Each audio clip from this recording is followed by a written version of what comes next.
ফেরাউন, কারুন, নমরুদ কিংবা আধুনিক যুগের অপরাজেয় মনে করা পরাশক্তিগুলো ইতিহাসের পাতায় একসময় তাদের দাপটে মাটি পর্যন্ত কাঁপত। তারা ভাবত, আমাদের সিংহাসন কেউ কখনো নাড়াতে পারবে না। কিন্তু সেই আকাশচুম্বী ক্ষমতার অহংকার আজ কোথায়? ধুলোয় মিশে যাওয়া ছাড়া তাদের আর কোনো অস্তিত্ব কি বাকি আছে?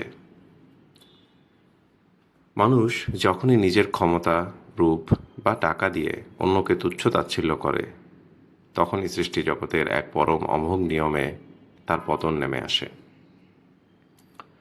অহংকারী ও অত্যাচারীদের মাথা মাটির সাথে ধুলোয় মিশিয়ে দেওয়া সেই পরম সত্তার নামই হল আল খফিদ।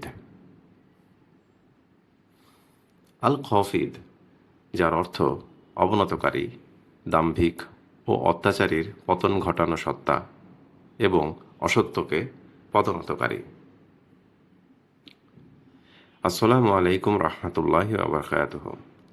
লার্ন অ্যান্ড লার্ন পেজে আপনাকে স্বাগত।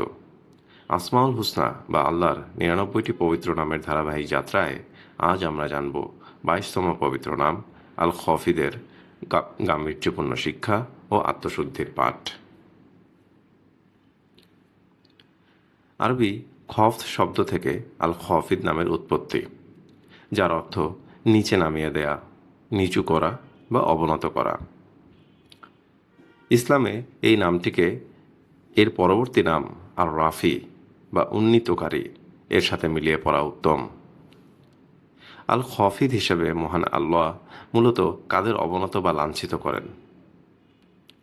প্রথমত, দাম্ভিক ও অহংকারী, যারা মাটিতে দাম্ভিকতার সাথে চলে এবং দুর্বলদের উপর জুলুম করে। দ্বিতীয়ত, অসত্য ও অন্যায়, তিনি সত্যের মাধ্যমে যে কোনো অসত্য ও কুফরি মতবাদকে নিচু করে দেন। তৃতীয়ত, আমলহীন রিয়া বা লোক দেখানো ইবাদত, যারা মানুষের বাহাবা পাওয়ার জন্য কাজ করে, তিনি আখেরাতে তাদের মর্যাদা মাটিতে মিশিয়ে দেন। এই নাম আমাদের মনে করিয়ে দেয়, দুনিয়ার কোনো পদবি, ব্যাংক ব্যালেন্স বা ফলোয়ারের সংখ্যা আমাদের চিরস্থায়ী নিরাপত্তা দিতে পারে না। আজকের সোশ্যাল মিডিয়ার যুগে আমরা দেখতে পাই, একটু জনপ্রিয়তা বা ক্ষমতা পেলেই মানুষ কিভাবে অন্যকে নিচু করে দেখতে শুরু করে। কিন্তু প্রকৃতির নিয়ম বড় অদ্ভুত, যে যত বেশি দাম্ভিক হয় তার পতনের শব্দ তত বেশি জোরালো হয়। কিন্তু আল খফিদ নাম আমাদের ভেতর কোনো ধ্বংসের ভয় তৈরি করে না, বরং এটি আমাদের শেখায় নিজেকে সংযত করার এক দারুণ আর্ট। আর এখানেই আমরা কাজে লাগাতে পারি 1% ইমপ্রুভমেন্ট রুল। আল্লাহ আপনাকে যখন নিচে নামিয়ে দেওয়ার আগেই আপনি স্বেচ্ছায় নিজের ইগোকে নিচে নামিয়ে আনুন। প্রতিদিন নিজের ভেতরের দাম্ভিকতা ও অহংকারকে 1% করে কমিয়ে ফেলুন। প্রতিদিন 1% বেশি বিনয়ী হতে শিখুন। মানুষের সাথে 1% বেশি নরম গলায় কথা বলুন। আপনি যখন নিজেকে স্বেচ্ছায় আল্লাহর সামনে বিনয়ী করবেন, তখন আল খফিদ আপনাকে কখনোই অপদস্থ করবেন না। পবিত্র কুরআনের সূরা আল ওয়াকিয়ার ৩ নম্বর আয়াতে কিয়ামতের দিনের বর্ণনা দিতে গিয়ে বলা হয়েছে, বিসমিল্লাহির রহমানির রহিম, তা কাউকে অবনত আবার কাউকে করবে সমুন্নত।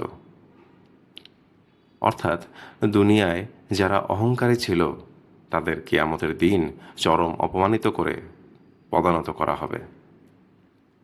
আর রাসূলুল্লাহ সাল্লাল্লাহু আলাইহি সাল্লামের এক হৃদয়স্পর্শী হাদিসে বলেছেন, যে ব্যক্তি আল্লাহর সন্তুষ্টির জন্য নিজেকে বিনীত ও ছোট করে, আল্লাহ তাকে মর্যাদার শীর্ষে তুলে দেন।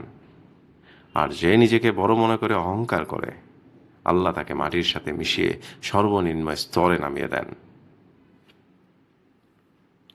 আসুন, পর্বের শেষে আমরা পরাক্রমশালী রবের দরবারে হাত তুলি।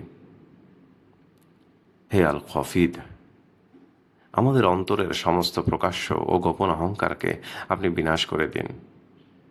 দুনিয়া ও আখিরাতের লাঞ্ছনা ও অপমান থেকে আমাদের রক্ষা করুন। আমাদের অন্তরকে আপনার সামনে পুরোপুরি বিনীত ও নরম বানিয়ে দিন। আমিন। ভিডিওটি আপনাকে বিনয়ী হতে অনুপ্রাণিত করলে এবং নিজের ইগো নিয়ন্ত্রণে রাখতে বন্ধুদের মাঝে শেয়ার করে দিতে পারেন। 23তম নাম আর রাফি বা মর্যাদা দানকারী জানতে আমাদের চ্যানেলটি সাবস্ক্রাইব করে রাখতে পারেন।